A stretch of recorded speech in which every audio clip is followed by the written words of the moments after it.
The tour is transporting non-nominating aircraft documents for public display at museums around the country, helping expand access to some of our nation's most significant historical treasures.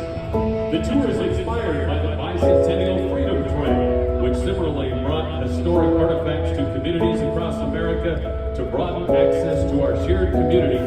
back in 1976. Boeing is supporting the tour in partnership with the National Archives Foundation, the nonprofit partner of the National Archives, by providing this specially decorated Boeing 737, the flight crew, and operational